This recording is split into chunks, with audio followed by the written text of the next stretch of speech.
மாதத்தில் முதல் தேதியில் முதல் வாரத்தில் கர்த்தர் நம்மோடு கூட பேசுகிற வார்த்தையின் தலைப்பு கர்த்தர் பார்த்து கொள்வார்.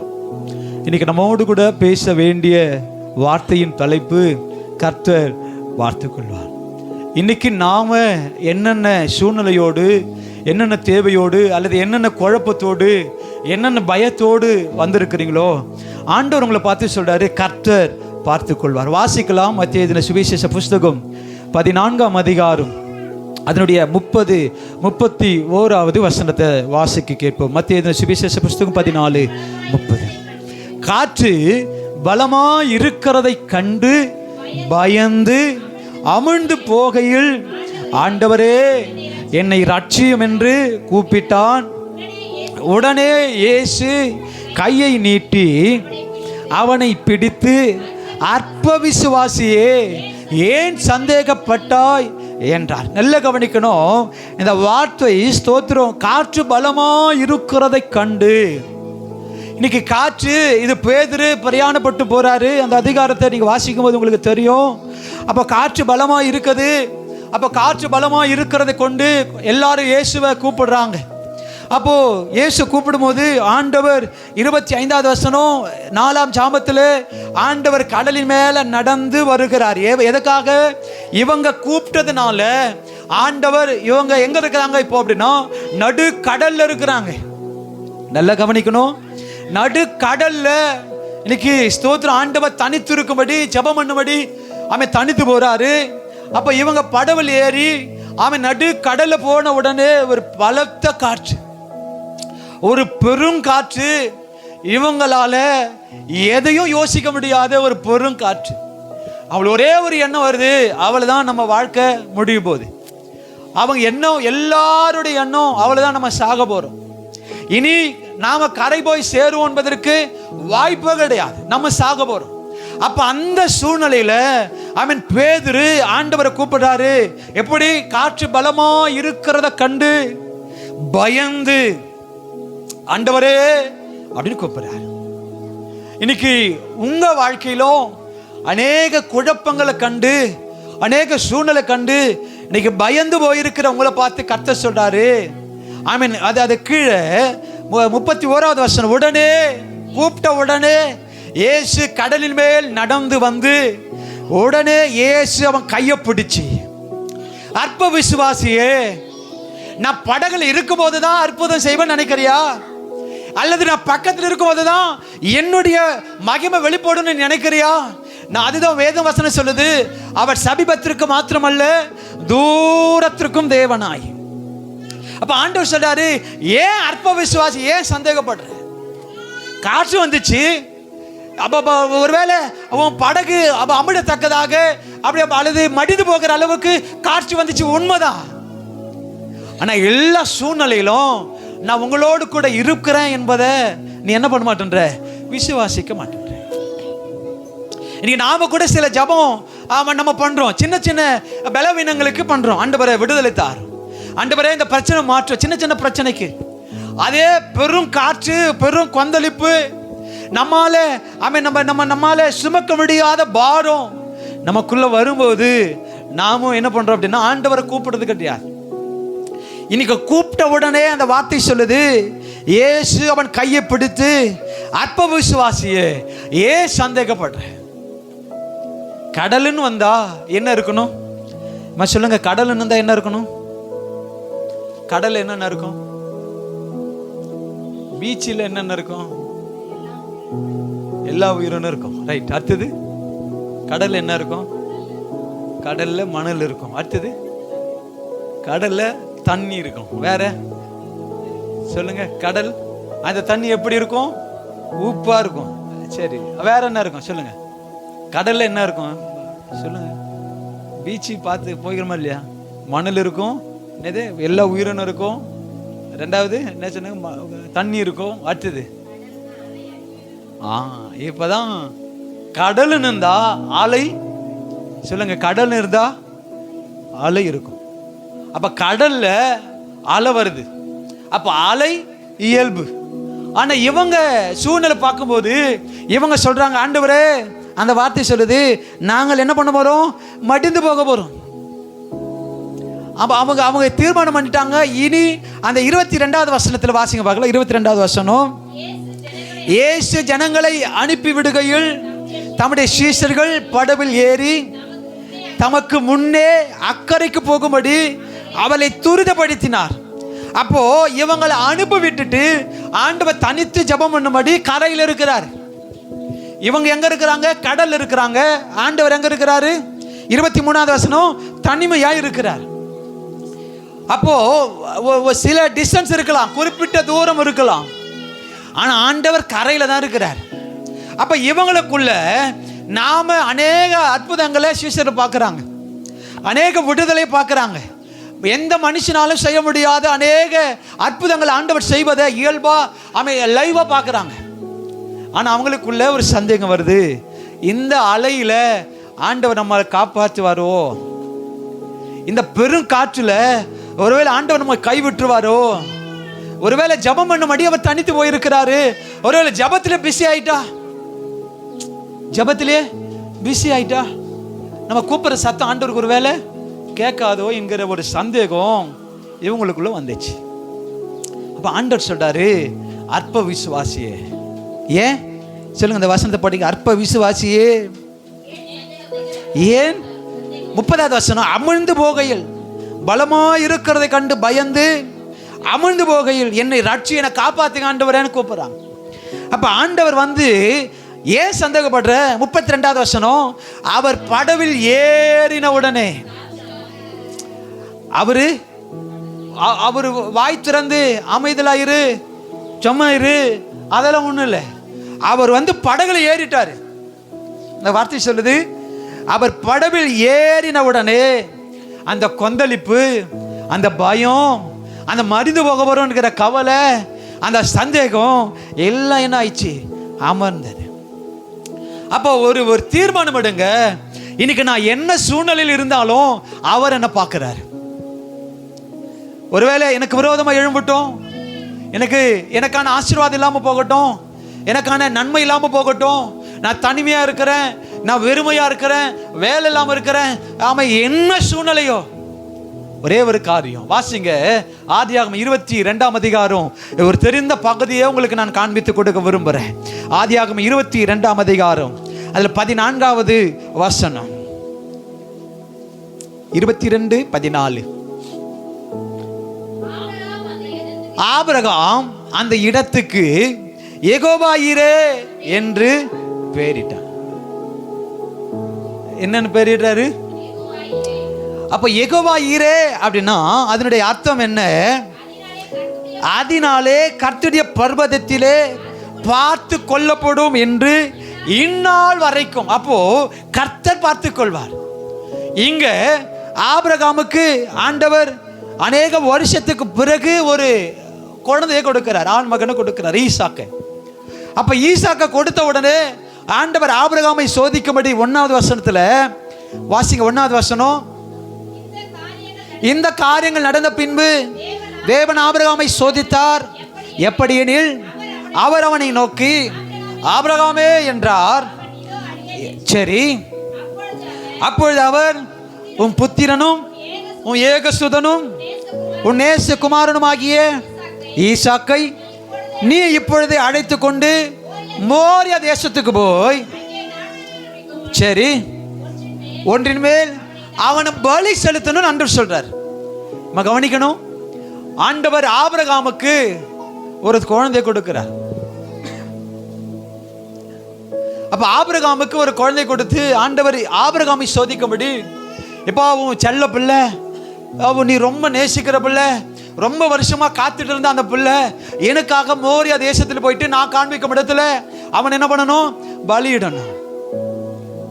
இப்ப ஆபிரகாமுக்கு என்ன ஆண்டவரே, எத்தனை வயசு வருஷம் எதிர்பார்த்து இப்பதான் அவன் மலடி என பேரை மாற்றி ஒரு பிள்ளை பாக்கியத்தை கொடுத்துருக்கிறீங்க, எனக்கு ஒரு புத்திரன், எனக்கு வாரிசை கொடுத்துருக்கிறீங்க, உடனே நீங்க என்ன பண்றீங்க? பலியிட சொல்றீங்களே அப்படின்னு ஆபிரகாம் கேட்கல. அப்ப ஆபிரகாம் ஆண்டவர் என்னென்ன சொன்னாலோ, 3வது வசனம், கொஞ்சம் தாமதமா எழுந்து கொஞ்சம் குழந்தைகிட்ட பேசிட்டு அழுதுட்டு இல்ல, அதிகாலை இருட்டோடு எழுந்து ஆண்டவர் சொன்ன எல்லாவற்றையும் சரி செய்து கொண்டு புறப்பட்டு போறான். இப்போ ஈசாக்கு கேட்கிறாருப்பா, நீங்க பலி செலுத்தணும்னு சொன்னீங்க, நீங்க இப்போ நம்ம கிட்ட என்னெல்லாம் இருக்குது? ஆமாம் ஸ்தோத்திரம், தகன பலிக்கு கட்டைகள் இருக்குது, ஆமாம் எல்லாம் இருக்குது, ஆனா பலி செலுத்துவதற்கு ஒன்றும் இல்லையே. ஈசாக்கு கேட்கிறார், பலி செலுத்துவதற்கு சொல்லுங்க என்ன இல்லை? பலி செலுத்துவதற்கு ஒன்றும் இல்லையே, வெறுமையா போறோமே அப்படின்னு சொன்ன உடனே ஆபிரகாம் சொல்லுவார் 8வது வசனத்துல, அதற்கு ஆபிரகாம், என் மகனே, தேவன் தமக்கு தகன பலிக்கான ஆட்டுக்குட்டியை பார்த்து கொள்ளுவார். நல்ல கவனிக்கணும். ஆபிரகாம் கிட்ட ஆண்டவர் சொன்ன ஒரே ஒரு காரியம், உங்க ஈசாக்க உன் பிள்ளை எனக்கு பலியிடு. இப்ப ஆபிரகாம் நினைக்கிறாரு, ஆண்டவர் ஈசாக்கின் மூலமாக தான் என் சந்ததியை பெருக பண்ணுவேன்னு சொன்னார். கவனிக்கணும், என் சந்ததியை பெருக பண்ணுவேன்னு சொல்லி இருக்கிறாரு. அப்ப என் சந்ததி ஈசாக்கு என்ன பண்ண மாட்டார்? ஆண்டவர் பலி செலுத்த மாட்டார். இப்போ அவர் நினைக்கிறாரு ஏதோ ஒரு அற்புதம் நடக்க போகுது. ஆபிரகாமுக்குள்ள இருக்கிற ஒரே ஒரு எண்ணம், ஏதோ ஒரு அற்புதம் ஆண்டவர் செய்ய போறார். அது என்ன அற்புதம் அவருக்கு தெரியாது. என்ன அற்புதம் செய்ய போறேன் அப்படின்பதை ஆண்டவர் ஆபிரகாமுக்கு வெளிப்படுத்தல. ஆனா ஆபிரகாமுக்குள்ள ஒரு எண்ணம், ஏதோ ஒன்று நடக்க போகுது. அவர் சொல்றாரு, மகனே, தகன பலிக்கான ஆட்டுக்குட்டியை கத்த பார்த்துக் கொள்வார். நமக்கு அந்த வேலை இல்லை. இன்னைக்கு உன் சூழ்நிலையில உனக்கான நிலைமைய அதை கடக்க பண்ணுவது கர்த்தருடைய வேலை. ஆனா நம்ம என்ன பண்ணிக்கிட்டு இருக்கிறோம் அப்படின்னா, இன்னைக்கு நாம கடக்க முயற்சி செய்யறோம், நாம இதை விட்டு விலக செய்யறோம். ஆனா ஆபிரகாம் சொல்றாரு, எப்பா இது நம்ம வேலை இல்லை, கர்த்தர் பார்த்துக் கொள்வார். எனக்கான தேவையை ஆண்டவர் என்ன பண்ணுவாரு? பார்த்துக் கொள்வார். அப்ப ஆபிரகாமுக்கு ஒரு தீர்மானம், ஏதோ ஒன்று நடக்க போகுது. இப்போ ஏதோ ஒன்று நடக்க போகுது. ஈசாக்கு அந்த வார்த்தை சொல்லுது. அவன் வாசிங்க 9வது வசனம். சரி, எல்லாரும் சேர்ந்து வாசிங்க பார்க்கலாம். 5வது வசனத்துல சரி, நீங்கள் கழுதையை நிறுத்தி இங்க காத்திருங்க, நானும் என் பிள்ளையாண்டானும் அவ்விடம் மட்டும் போய் தொழுது கொண்டு உங்களிடத்தில் திரும்பி வரும். ஆபிரகாமு கிட்ட ஆண்டவர் சொன்ன வேலை என்ன வேலை? எப்போ உன் ஏகசுதனோ உன் புத்திரனோ உன் பிள்ளை எனக்காக மோரிய தேசத்தில் போய் நான் காண்பிக்கப்படத்துல அவனை பலியிடணும். ஆனா வேலைக்காரர்கிட்ட ஆபிரகாம் சொல்றாரு, எப்ப கழுதைங்க நிறுத்திட்டு நீங்க இங்க காத்துட்டு இருக்கீங்க, வெயிட் பண்ணுங்க, நானும் என் மகனும் அவ்விடம் போய் ஆண்டவரை தொழுது கொண்டு திரும்பி வருவோம். ஆனா இவர் எதுக்காக போறாரு? ஈசாக்க பலி செலுத்துவதுக்கு போறாரு. ஆனா வேலைக்காரர்கிட்ட சொல்றாரு, நாங்க 2 பேரும் திரும்பி வருவோம், இங்க வெயிட் பண்ணு. அப்ப ஆபிரகாமுக்கு உள்ள ஒரு ஏதோ சொல்லுவாங்களே, உள் மனசு சொல்லிச்சிங்க, சொல்றாங்களா? நிறைய பேர் பேசும்போது சொல்லி, என் உள் மனசு சொல்லிச்சிங்க இது நடக்கும், ஏதோ ஒன்று என் உள் மனசு இது நடக்காதுன்னு சொல்றாங்களா? அப்ப ஆபிரகாமுக்குள்ள ஒரு எண்ணம், ஆண்டவர் பார்த்துக் கொள்வார். ஆண்டவர் போய் நல்ல கவனிக்கும், அந்த மலை மேல ஏற வரைக்கும் எந்த அறிகுறியும் இல்லை, வேலைக்காரரை நிறுத்திட்டு போற வரைக்கும் எந்த சிம்டம்ஸும் இல்லை. அப்போ சரி, அடுத்தது ஆண்டவர் சொல்றாரு, இப்ப பலி செலுத்தினப்போ கட்டைகள் அடுக்கிறாரு, ஒரு அறிகுறியும் இல்லை. இப்ப ஈசாக்கு அந்த கட்டைகளின் மேல என்ன பண்றாரு? 9வது வசனம், இடத்துக்கு வந்தார்கள், அங்கே ஆபிரகாம் ஒரு பலிபீடத்தை உண்டாக்கிட்டாரு, கட்டைகள் அடிக்கிட்டாரு, தன் குமாரனாகிய ஈசாக்கை கட்டின் மேல அந்த பலிபீடத்தில் அடக்கிய கட்டைகளின் மேல் அவனை படுக்க வச்சாச்சு. இப்போ அடுத்த வேலை அவரை போர்த்தள்ளணும், எல்லாம் ரெடி. ஆண்டவர் சொல்லிட்டாரு பலி செலுத்தணும், அவள்தான். ஆண்டவர் சொன்னதை கொஞ்சம் கூட அவர் என்ன பண்ணல, ஐயோ நான் என் பிள்ளை எத்தனை வருஷமா அந்த காத்துட்டு இருந்த என் பிள்ளை என்ன ஆண்டவர் இல்ல ஆண்டவர் இன்னைக்கு வேணாம், ஒருவேளை நாளைக்கு பலிபீடத்தை உண்டாக்கியாச்சு, கட்டைகள் அடிக்காச்சு, அதன் மேல ஈசாக்கையும் கழுத்திட்டாரு. இப்ப அடுத்தது கத்திய என்ன பண்றாரு? அவரை வெட்டும்படி கத்திய ஓங்குறாரு. ஒரு சத்தம் வருது, ஆபிரகாமே உன் பிள்ளைய என்ன பண்ணாது? ஒன்னும் சொல்லுங்க, ஒன்னும். இப்பதான் ஆண்டவருடைய சத்தம் கேட்ட பிறகு இன்னும் ஒரு சத்தம் கேட்குது. ஆண்டவர் சத்தம் ஆபிரகாமுக்கு கேட்ட உடனே இன்னும் ஒரு சத்தம் கேட்குது. என்ன சத்தம்? சொல்லுங்க, என்ன சத்தம்? கவனிங்க. ஆபிரகாமுக்கு ஒரு சத்தம் கேட்குது. என்ன சத்தம்? 11வது வசனம், வானத்திலிருந்து ஆபிரகாமே ஆபிரகாமே என்று கூப்பிட்டார், அவன் இதோ. அப்ப கர்த்தருடைய தூதனானவர் கூப்பிடுற சத்தம் யாருக்கு கேட்டாச்சு? சொல்லுங்க, யாருக்கு கேட்டுது? ஆபிரகாமுக்கு. ஈசாக்கு கேட்டுச்சோ இல்லையோ? ஆபிரகாமுக்கு கேட்டுச்சு. அப்ப அடுத்த கீழே வாசிக்கும் போது ஆமென் ஸ்தோத்திரம், இன்னொரு சத்தம் கேட்குது. ஆமென், வாசிங்க 13வது வசனம். ஏறெடுத்து பார்க்கும்போது இதோ பின்னாக புதரிலே தன் கொம்புகள் சிக்கி கொண்டிருந்த ஒரு ஆட்டுக்கடாவை பார்க்கிறார். அப்போ ஒரு சத்தம் கேட்குது, ஆடு கத்துது. ஒரு முள்செடியில மாட்டிக்கின்னு இது வரைக்கும் கேட்ட சத்தம் வானத்திலிருந்து தேவதூதன், ஆபிரகாமே ஆபிரகாமே உன் பிள்ளை என்ன பண்ணாத, இன்னும் சொல்லுங்க, அந்த உன் கையை போடாத. அப்ப இன்னும் ஒரு சத்தம். அப்பதான் ஆண்டவர் பேசுற சத்தம் கேட்ட உடனே தான் அடுத்த ப்ராசஸ் நடக்குது.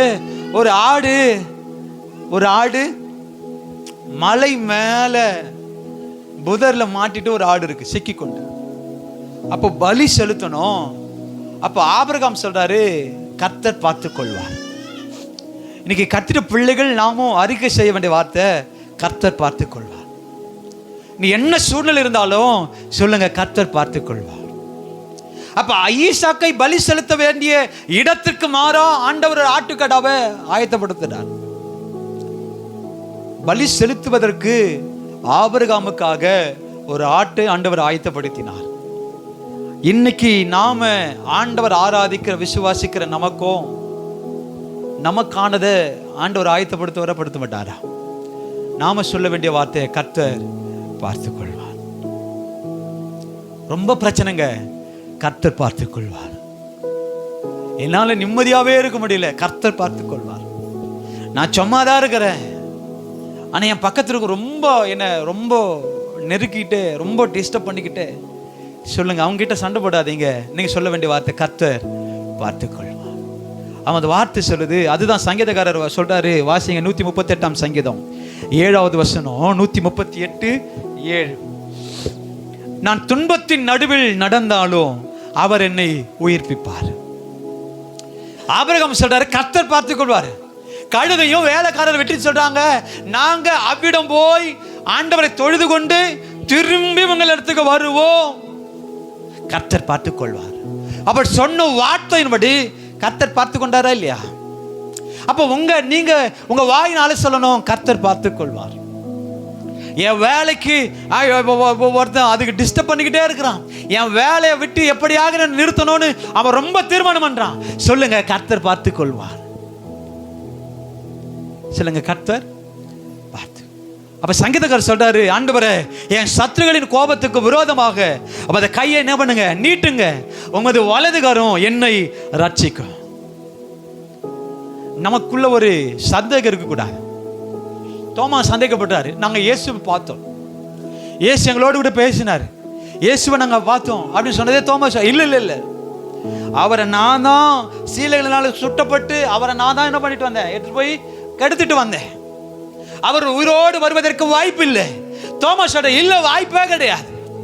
இவங்க சொல்றாங்க, சீசர்லாம் சொல்ற, இல்ல இயேசுவை பார்த்தோம், அவர் சொல்றாரு வாய்ப்பே இல்லை. சந்தேகம். அவர் சொல்றாரு, இல்ல ஆண்டவர் சிலுவையில அறைந்த உண்டான அதனுடைய காயங்களை நான் பார்த்தால் ஒழிய, அதுல அந்த அந்த அந்த அந்த ஆணிகள் உண்டான காயத்திலையும் விரலை போட்டால் ஒழிய நான் என்ன பண்ண மாட்டேன், நம்ப மாட்டேன். இன்னைக்கு நாம கூட சில தீர்மானத்தில் இருக்கிறோம், என்னதான் பேசினாலும் அந்த வார்த்தைக்கு நாங்கள் என்ன பண்ண மாட்டோம், அதை விசுவாசிக்கவே மாட்டோம். விசுவாசிக்கவே 100 நாள்ல போய் உட்காந்து வரல, யாரும் வந்ததுன்னு தெரியல, என் கூட வெளியூருக்காரன் மதுரைக்கார யாரோ ஒருத்தர் வந்தார். அப்போ அவர் சொன்னார், இது இது இது என்னென்னாரு, இது 100 நாள் வேலைன்னா அப்படின்னாரு. ஓடி மற்ற நெல் போச்சுக்கணும், அதான் வேலைன்னு. அப்படி ஒரு வேலைக்கு தாண்டாரு. அப்போ இப்போ 100 நாள் வேலை போய் உட்காந்துட்டு யாரும் பேசுறதை கேட்போம். ஒருத்தர் பேசுவாங்க, சுற்றி இருக்கிறவங்க என்ன பண்ணுவாங்க, காமெடியாக பேசியிருந்தா பாப்பமா இல்லையா? அப்போ அதே போல தான் சர்ச்சில் நம்ம உட்காந்துட்டு இருக்கிறோம். நீ பேசு 12 மணி ஆகிற வரைக்கும் பேசிட்டு போயிட்டு நாங்கள் முடிச்சுட்டு போயிடணும். ஒரு சில தீர்மானம் எடுங்க. இன்னைக்கு நம்ம சூழ்நிலை என்னவா இருக்குதோ ஒரே ஒரு வார்த்தை சொல்லுங்க, கர்த்தர் பார்த்துக் கொள்வார். எனக்கு ஏதோ சரீரத்தில் ஏதோ சம்திங் வருது அப்படின்னு நினைக்கிற நீங்க சொல்ல வேண்டிய வார்த்தை கர்த்தர் பார்த்து யெகோவா ஈரே எல்லாம் வச்சு அவர் அந்த வார்த்தை அது சொல்லுது அழகா, இந்நாள் வரைக்கும் அது சொல்லப்பட்டு வருது. அப்ப நாம தான் சொல்றது இல்ல, நீங்க பார்த்துங்க ஆண்டவர்னு சொல்றது. நாம நான் ஒரு கை பார்த்தறேன்றோம். நிறைய பேர் ஆண்டவருக்கு வேலை கொடுப்பது கிடையாது. நிறைய பேர் அதான் 138ஆம் சங்கீதம் 8வது வசனம் சொல்லுது, கர்த்தர் எனக்காக யாவையும், சொல்லுங்க யாவையும், ஒண்ணுல மாத்திரம் இல்லைங்க, யாவையும் பர்ஃபெக்ட். வேதம் சொல்லுது அவர் நம்மை விடுதலையாக்கினால் மெய்யாகவே மெய்யாகவே விடுதலை. அப்போ அந்த பர்ஃபெக்ட் நம்ம வாழ்க்கையில வருவதற்கு நாம அறிக்கை செய்யணும். இந்த 3வது மாசத்துல தீர்மானம் பண்ணுங்க, ஏசப்பா நீங்க பார்த்துங்க. அந்த பாடல, என்னாலன்றி உனக்கு விடுதலை இல்லை, என்னாலன்றி உனக்கு நிம்மதி இல்லை, என்னாலன்றி உனக்கு விடுதலை இல்லை, என்னாலன்றி உனக்கு நிம்மதி இல்லை. நீரே வழி, நீரே சத்யோ, நீரே ஜீவனேசையா. ஆண்டவர்கிட்ட நீங்க பார்த்துங்க ஆண்டவரன்னு சொல்லுங்க. எப்படி? நீங்க பார்த்துங்க ஆண்டவரே. அப்ப நீங்க பார்த்து நம்ம நம்ம நம்ம நீங்க ஒரு சூழ்நிலை ஏதோ ஒரு எதிர்மறையா வருது, நீ நினைச்சது நடக்கல, ஏதோ ஒன்று நடக்க போகுதுன்னு நீங்க உங்களை பார்த்து சொல்றேன், இந்த 3வது மாசம் ஏதோ ஒன்று ஆண்டவர் உங்களுக்கு செய்ய போறார். பக்கத்துல கையை பிடிச்சி சொல்லுங்க, தூங்குறவங்களை கையை பிடிச்சி சொல்லுங்க, தூங்காத ஏதோ ஒன்று நடக்க போகுதுன்னு சொல்லுங்க. கையை பிடிங்கப்பா, பக்கத்துல கையை பிடிங்க. இந்த 3வது மாசம் அவங்களுக்கு கம்பெனி கொடுங்க. 3வது மாசம் பயப்படாத, ஏதோ ஒன்று நடக்க போகுது, நீ நினைச்சது ஏதோ ஒன்று நடக்க போகுது, பயப்படாது. அப்போ அந்த வாசிங்க யாக்கோபு 1ஆம் அதிகாரம், வேகமா வாசிங்க. யாக்கோபு 1ஆம் அதிகாரம் அதனுடைய 6, 7, 8வது வசனம். எவ்வளவாகிலும் சந்தேகப்படாமல், சரி, சந்தேகப்படுகிறவன் காற்றினால் அடிபட்டு அலைகிற கடலின் அலைக்கு ஒப்பாயிருக்கிறான். அப்படிப்பட்ட மனுஷன் தான் கர்த்தரிடத்தில் எதையாயிலும் பெறலாம் என்று நினைக்காத. சந்தேகப்படுகிறவர்கள் பரலோகத்தின் ஒத்தாசை ஒரு நாளும் பெற முடியாது. நீங்க அதை ஆமா நல்ல ஒரு தீர்மானம் பண்ணீங்க. சந்தேகப்படுகிறவர்கள் ஒன்னையும் பெற முடியாதுன்னு நீங்க நினைக்கணும். அதான் 8வது வசனம், இருமனம் உள்ளவன் தன் வழிகள் எல்லாவற்றிலும் நிலையற்றவனாய் இருக்கிறான். இருமனம் உள்ளவன் அப்படின்னா 2 மனசு. சொல்லுங்க, என்ன மனசு? இப்போ ட்ரெயின் ஓட்டிட்டு போறாரு, கவனிங்க. 2 ட்ரெயின், ஒரு ட்ரெயின் போயிட்டு இருக்குது, 2 தண்டவாளம் இருக்குது. அப்போ ட்ரெயின் ஆல்ரெடி ட்ராக் தான். அப்போ ஒரு பஸ் போகுதுன்னு வச்சுங்களேன், பஸ் 2 ரோடு பிரியுது. இப்போ டிரைவரு இதுல போலாமா, போலாமான்னா எதுல ஒண்ணு போய் தான் ஆகணும்னு வச்சுங்களேன். இப்போ 2 வழிக்கு பின்னாடி ஏதோ ஒரு பிரிட்ஜு, ரோடு, அது டெட் எண்டுன்னு வச்சுங்க, வழி இல்லை, அதுக்கு பின்னாடி வழி இல்லைன்னு வச்சுங்க. அப்போ 2 வழியில நம்ம என்ன பண்ணி ஆகணும்? தீர்மானம் பண்ணி ஒரு முடிவு எடுக்கணும். ஒன்று லெஃப்ட்ல போ, ஒன்று ரைட்ல. இப்போ இப்போ இப்போ இப்போ இப்படிதான் எனக்கு கிறிஸ்தவ வாழ்க்கையும் விசுவாசிக்கிற மாதிரி இருக்குது, ஆனா விசுவாசம் இல்லை. நம்புற மாதிரியா இருக்குது, ஆனா நம்பிக்கை இல்லை. அந்த வார்த்தை சொல்லுது, இருமனம் உள்ளவன். ஒண்ணு நம்புறியா, நம்பு. நம்பிக்கையில விட்டுட்டு போ. ஒண்ணு விசுவாசம் இருக்கதா, விசுவாசத்தோட அறிக்கை பண்ணு. ஆண்டவரே நீங்க செய்வீங்க, நீங்க பார்த்துக் கொள்வீங்க, விசுவாசத்தோட அறிக்கை பண்ணு. விசுவாசம் இல்லையா, சும்மா உட்காந்துட்டு. விசுவாசம் இல்ல, அது சும்மா வாய் வார்த்தையில நீங்க பார்த்துக்கொள்ளுன்னு சொல்லிட்டு போயிடக்கூடாது. அப்ப 2 மனசு கிறிஸ்தவ பிள்ளைகளுக்கு, இருமனம் நம்ம வாழ்க்கையில நிலையற்றவனாய் போயிடும். அப்போ ஒரு தீர்மானம் எடுக்கணும். எவ்வளவு ஆகிலும் 107ஆம் சங்கீதம் 28, 29வது வசனம் சொல்லுது, அப்பொழுது தங்கள் ஆபத்திலே கர்த்தரை நோக்கி கூப்பிடுகிறார்கள், அவர்கள் இக்கட்டுகளுக்கு அவர்களை நீங்களாக்கி விடுவிக்கிறார். கொந்தளிப்பை அமர்த்துகிறார், அதன் அலைகள் அடங்குகின்றது. உன் வாழ்க்கையில உன் குடும்பத்தில் எப்பேற்பட்ட கொந்தளிப்பு இருந்தாலும் சரி, ஆண்டவர் அதை அமர்த்துவார் என்கிற நம்பிக்கை உனக்குள்ள இருக்கணும். சந்தேகம் இருக்கக்கூடாது. புரியுதுங்களா? புரியுதுங்களா? அப்போ நான் அவங்களுக்கு ஜெபம் பண்ணிட்டு ஒரு சொன்னேன், நாங்கள் டெய்லியுமே குடும்ப ஜெபம் தான் பண்றோம்.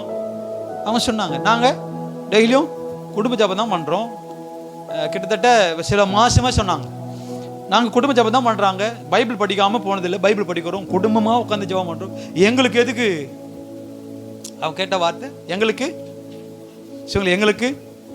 எங்களுக்கு எதுக்கு இப்படி பிரச்சனை நடக்கணும்? ஏன் பிரச்சனை வந்துச்சு அப்படின்னு கேட்காத. பிரச்சனை மாற்றுவதற்கு என்ன வழி, அதை தான் நம்ம என்ன பண்ணணும். புரியுதுண்ணா? நமக்கு விரோதமாக மந்திரம் பண்ணுறவன் அவன் மந்திரம் பண்ணட்டும், ஆண்டவர் நமக்கு விடுதலை தரட்டும். அவன் மந்திரம் பண்ணட்டும், ஆண்டவர் நமக்கு விடுதலை தரட்டும். அப்போ அவனே ஒரு நாள் இல்லை ஒரு நாள் சீப்போன்னு போயிடுவான். சொல்லுங்க, என்ன பண்ணுவோம்? அதான் சொல்லுவாங்களே, உதாரணத்துக்கு மரத்து மேலே ஏறாதவங்க அதை பார்த்து டேஸ்டாக இருக்குன்னு பார்த்து ரொம்ப நாளாக காத்துட்டு சீப்போ அது புளிப்புண்டு போனாங்க. நான் சொல்கிறேன், நமக்கு விரோதமாக அவங்க என்ன வேணால் பண்ணிட்டோம், நாம விசுவாசிக்கணும். ஆண்டவரை, எனக்கு விரோதமாக எப்பேற்பட்ட கொந்தளிப்பும் அனுப்பினாலும் என் கொந்தளிப்பு அமர்த்துகிற தெய்வம் நீங்க என் கூட தான் இருக்கிறீங்க. அதுதான் 41ஆம் சங்கீதம், ஏசாயா 41:10 நீ பயப்படாத, நான் உன் கூட இருக்கிறேன். நீ திகையாத, நான் உன் தேவன், நான் உன்னை பலப்படுத்தி உனக்கு சகாயம் பண்ணுவேன். என் நீதியின் வலது கரத்தினால் உன்னை தாங்குவேன். 11வது வசனம், இதோ உன்மேல் எரிச்சலா இருக்கிற யாவரும் வெட்கி. எல்லாம் சேர்ந்து படிங்க பார்க்கலாம். அந்த 41வது வசனம், 41, 12, 13, 14 இதை 3 வசனத்தை எல்லாம் சேர்ந்து படிங்க விசுவாசத்தோடு. 11வது வசனம், இதோ யாவரும் வெட்கி லட்சை அடைவார்கள், உன்னோடு வழக்காடுகிறவர்கள் நாசமாகி ஒன்றுமில்லாமல் போவார்கள், உன்னோடு போராடினவர்களை தேடியும் காணாதிருப்பாய், உன்னோடு யுத்தம் பண்ணின மனுஷர் ஒன்றுமில்லாமல் இல் பொருள் ஆவார்கள். உன் தேவனாய் இருக்கிற கர்த்தராகிய நான் உன் வலது கையை பிடிச்சு பயப்படாத, நான் உனக்கு துணை நிற்கிறேன். இன்னைக்கு ஒரே ஒரு காரியம் தான், உன்னோடு போராடிவங்களை பார்க்காதீங்க, உனக்கு கொந்தளிப்பை ஏற்படுத்துவங்களை பார்க்காதீங்க, உன் வேலைக்கு கெடுதி செய்யறவங்களை பார்க்காதீங்க, உன் சமாதானத்தை கெடுக்கிறவங்களை பார்க்காதீங்க, உன் நிம்மதியை கெடுக்கிறவங்களை பார்க்காதீங்க. நாம எதிர்பார்க்க வேண்டிய ஒரே ஒரு ஆள், அவன் நமக்கு துணையா இருக்கிற அந்த தெய்வத்தை தான் ஆண்டவரே நீங்க பார்த்துக்கொள்ள. அவங்களுக்கு சொன்னேன், நம்மை விட ஏவலுக்கு சக்தி அதிகம். எத்தனை பேர் ஒத்துக்கிறீங்க? புரியுதா? நம்மளை விட ஏவல் சக்தி அதிகம். மனுஷனா சொல்றேன், சாதாரண மனுஷனா இருக்கும்போது நம்மை விட சொல்லுங்க, ஏவல் குட்டி சாத்தானுக்கு சொல்லுங்க பவர். நான் அவங்கள விட இயேசுப்பாவுக்கு வல்லமை. புரியுதுங்களா? அப்போ நாம சாதாரணமா இருக்கும்போது நம்மளால ஒரு காரியத்தையும் செய்ய முடியாது, ஒரு அற்புதத்தை பார்க்க முடியாது. அப்போ நம்ம கூட யார் இருக்கணும் அப்படின்னா ஆண்டவர் நம்ம கூட. அந்த வார்த்தை சொல்லுது, நீ பயப்படாத, உனக்கு நான் துணையா இருக்கிறேன். நீ நினைக்கிற என்ன ஆண்டவரே ரொம்ப நம்பின, எனக்கு விரோதமாக அவங்க செஞ்சுட்டாங்கல்ல, இல்லை, என்ன வேணா செய்யட்டும், உனக்கு துணையா இருக்கிற தெய்வம் மாத்திரம் கூட கடைசி வரைக்கும் இருக்கிறாரா, அதை தான் நம்ம பார்க்கணும். அப்ப அந்த வார்த்தை சொல்லுது, அவங்கள பார்க்காத, நான் உனக்கு 14வது வசனம், யாக்கோபேனும் பூச்சியே, இஸ்ரவேலின் சிறு கூட்டமே பயப்படாது, நான் உனக்கு துணை நிற்கிறேன் என்று கர்த்தரும் இஸ்ரவேலின் பரிசுத்தரமா இருக்கிற மீட்பர் உரைக்கிறார். இந்த 3வது மாசம் பயப்படாது, நான் உனக்கு துணையா இருக்கிறேன். மத்திய 6:33 எண்ணத்தை உண்போம் எண்ணத்தை உடுப்போம் என்று கவலைப்படாத. அதுல 32வது வசனம் சொல்லுது, இவைகள்லாம் அஞ்சாணிக்கு தான் நாடி தேடணும். சொல்லுங்க, ஆண்டவரை நம்பாதவங்க தான் தேடணும். ஐயோ இந்த மந்திரம் யாரு எனக்கு விடுதலை தருவாங்க, இதை ஆண்டவர் ஏற்றுக்கொள்ளாதவங்க செய்ய வேண்டிய பயப்பட வேண்டிய வேலை. ஐயோ இந்த தடையை யார் மாற்ற முடியும், இது ஆண்டவர் ஏற்றுக்கொள்ளாதவங்க செய்ய வேண்டிய வேலை. அந்த வார்த்தை சொல்லுது, இவைகள் எல்லாம் உங்களுக்கு வேண்டியவைகள் என்று உங்கள் பரமபிதா அறிந்திருக்கிறார். அப்போ நமக்கு என்ன தேவை என்பது உங்களை விட ஆண்டவருக்கு நல்லா சொல்லுங்க, நல்லாவே தெரியும். அப்போ நீ என்ன பண்ணணும்? ரோமர் 4:18 வாசிக்கிறோம். ஆபிரகாமை பார்த்து ஆண்டவர் சொல்றாரு, உன் சந்ததி இவ்வளவா இருக்கும் என்று சொல்லப்பட்டபடியே தான் அநேக ஜாதிகளுக்கு தகப்பனாவதை அவர் என்ன பண்ணல, நம்புகிறதற்கு 1% கூட இல்லை. ஆனா நம்பினான், அந்த நம்பிக்கையோடு விசுவாசித்தார். அந்த வார்த்தை படிக்க பார்க்கலாம். 18வது வசனம், 4:18 ரோமர் 4:18 எல்லாம் படிங்க பார்க்கலாம். உன் சந்ததி இவ்வளவா இருக்கும் என்று சொல்லப்பட்டபடியே தான் அநேக ஜாதிகளுக்கு தகப்பனாவதை நம்புகிறதற்கு ஏதுவில்லாதிருந்தோம். அதை நம்பிக்கையோடு விசுவாசித்தாங்க. எங்க அற்புதத்தை ஒரு மனுஷன் எப்ப பெற்றுக்கொள்ள முடியும்? எப்படி இருந்தா பெற்றுக்கொள்ள முடியும் அப்படின்னா, ஆண்டவர் சொல்லுகிறத நம்பிக்கையோடு விசுவாசிக்கணும். சொல்லுங்க, என்ன எப்படி இருக்கணும்? ஆண்டவருடைய அற்புதத்தை நீங்க பெற்றுக்கொள்வதற்கு நம்பிக்கையோடு விசுவாசிக்கணும். அடுத்த வார்த்தை, அத ஆண்டவர் விசுவாசத்தில் அவன் பலவீனமாய் இருக்கவில்லை. அவன் ஏறக்குறைய 100 வயதுள்ளவனாய் இருக்கும்போது தன் சரீரம் செத்து போனதையும் சாராளுடைய கர்ப்பம் செத்து போனதையும் அதை ஒரு பொருட்டாவே ஆபிரகாம் எண்ணல. சொல்லுங்க, அதை ஒரு பொருட்டா சொல்லுங்க, அதை ஒரு பொருட்டா எண்ணவே இல்லை. ஆண்டவர் அற்புதம் செய்வதற்கு வயசோ அல்லது சூழ்நிலையோ மனுஷரோ அவருக்கு காரணமே கிடையாது, தடையே கிடையாது. புரியுதுங்களா? வேதம் சொல்லுது, எவரையும் மேன்மைப்படுத்தவும் பலப்படுத்தவும் அவருடைய கரத்தினால் ஆகும். அப்ப 100 வயசு ஆபிரகாம் தன் சரீரம் செத்து போனதையும் சாராளுடைய கர்ப்பம் சொல்லுங்க செத்து போனதையும் அவர் பொருட்டா என்னவே இல்லை. இதை ஆண்டவர் என்ன பண்ணார்? 20வது வசனம், தேவனுடைய வாக்குத்தத்தத்தை குறித்து அவன் அவிசுவாசமாய் சந்தேகப்படவே இல்லை. ஆண்டவர் சொல்லிட்டாரு. ஆண்டவர் என்ன பண்ணிட்டாரு? ஆண்டவர் சொல்லிட்டாரு. அவர் எத்தனை வருஷம் கடந்து போனாலும், எத்தனை மாதம் கடந்து போனாலும், எத்தனை நாட்கள் கடந்து போனாலும் அவர் வாக்குத்தத்தை நிறைவேற்ற உண்மையுள்ளவர் என்பதை அவர் நம்பினார். 21வது வசனம், அதை முழு நிச்சயமாய் நம்பி தேவனை மகிமைப்படுத்தினார். இந்த வார்த்தை மாத்திரம் நான் சொல்லி முடிக்கிறேன். பொருட்டா என்னல, அவிசுவாசமா சந்தேகப்படல, அதை நம்பி தேவன் என்ன பண்ணிட்டு இருக்கிறாரு? சொல்லுங்க, தேவன் என்ன பண்றாரு? 21வது வசனம் என்ன பண்றாரு? தேவனை சொல்லுங்க, சத்தமா சொல்லுங்க, என்ன பண்றாரு? தேவனை மகிமை அவர் துதிச்சுட்டே இருக்கிறார், அவர் பாடிக்கிட்டே இருக்கிறார், அவர் ஜெபம் பண்ணிக்கிட்டே இருக்கிறார், அவர் நம்பிக்கிட்டே இருக்கிறார். தேவனை மகிமைப்படுத்தி கொண்டே இருக்கிறார். எப்போ? 100 வயசு வரைக்கும். சரீரம் செத்து போச்சு, கர்ப்பம் செத்து போச்சு. ஆனா வாக்குத்தத்தம் ஆண்டவர் சொல்லிட்டாரு, உன் சந்ததி இவ்வளவான பெருக பண்ணுவேன். அப்ப சொல்லிட்டார், அவர் நிச்சயம் செய்வார் என்பதை இவர் நம்பிக்கையோடு, அந்த வார்த்தை சொல்லுது 21வது வசனம் கீழே, நம்பி தேவனை மகிமைப்படுத்தி விசுவாசத்தில் வல்லவன் ஆனான். இந்த 3வது மாதம் ஆண்டவர் அநேக காரியங்கள் உங்களுக்கு சொல்லியிருக்கலாம். அது ஒன்றும் நடைபெறாம இப்போ இருக்கிறவங்களை பார்த்து சொல்றேன், அது நடக்குதோ நடக்கலையோ, ஆண்டவரை மகிமைப்படுத்துவதை மாத்திரம் நம்ம என்ன பண்ணக்கூடாது, ஒரு நாளும் விடக்கூடாது. அந்த வார்த்தை சொல்லி விசுவாசத்தில் வல்லவன் ஆண்டவர் செய்வார். உங்களை பார்த்து சொல்கிறேன், ஏதோ ஒன்று ஆண்டவர் செய்வார். இந்த 3வது மாதம் நீ நினைக்கிற ஏதோ ஒரு காரியத்தை ஆண்டவர் வாழ்க்கையில் நிச்சயம் செய்வார். அப்போ நாம் என்ன பண்ணணும்? ஒரே ஒரு வார்த்தை தான். ஆண்டவர் கர்த்தர், நீங்கள் என்ன பண்ணுவீங்க? வார்த்தை, யெகோவா ஈரே. சொல்லுங்க, எல்லாவற்றையும்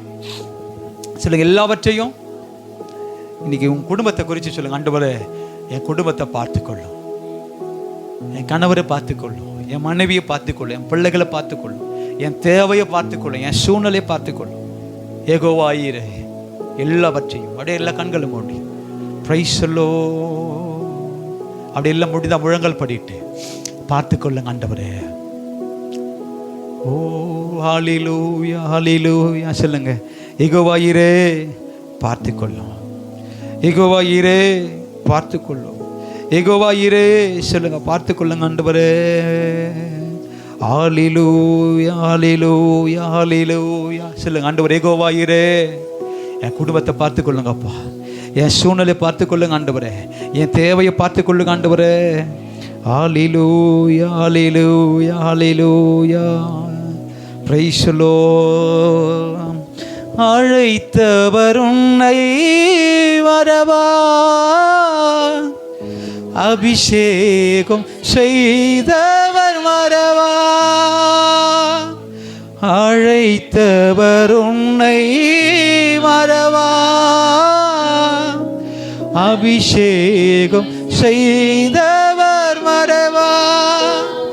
மனிதனின் அன்பு நிலை மாறினாலும், மனிதனின் அன்பு நிலை மாறினாலும், மகிமையின் தேவன் உன்னை மறவா. உன் மகிமையின் தேவன் உன்னை மறவார் என்று கரங்களை உயர்த்தி மறவா, இயேசு மறவா. உன்னை ஒரு இமை பொழுதிலும் மறவா, மறவா, இயேசு மறவா. உன்னை உருவாக்கிய இயேசு மறவா, மறவா, இயேசு மறவா. உன்னை ஒரு இமை பொழுதிலும் ஓ மறவா, இயேசு மறவா. உன்னை உருவாக்கிய இயேசு மறவா. எத்தனை பேர் நம்புற அவர் என்னை ஒரு நாள் மறக்க மாட்டார். நாட்கள் கடந்து போகட்டும், வருஷங்கள் கடந்து போகட்டும், மனுஷெல்லாம் கூட மாறி போகட்டும், மாறாத தெய்வம். நீங்க மாறாத தெய்வம் நம்புறேன். சொல்லுங்க, ஏகோவாயிரே. எல்லாவற்றையும் எங்க சபையை, விசுவாசி குடும்பங்கள், இதை பார்க்கிற ஒவ்வொரு பிள்ளைகளுடைய தேவைகள் எல்லாவற்றையும் இந்நாள் வரைக்கும் சொல்லப்படுவது போல நீங்க பார்த்து கொள்ளும். எங்களை ஆசீர்வதியும், பலப்படுத்தும். இயேசுவின் நாமத்தில் ஜெபிக்கிறோம் ஜீவனுள்ள நல்ல பிதாவே, ஆமென்.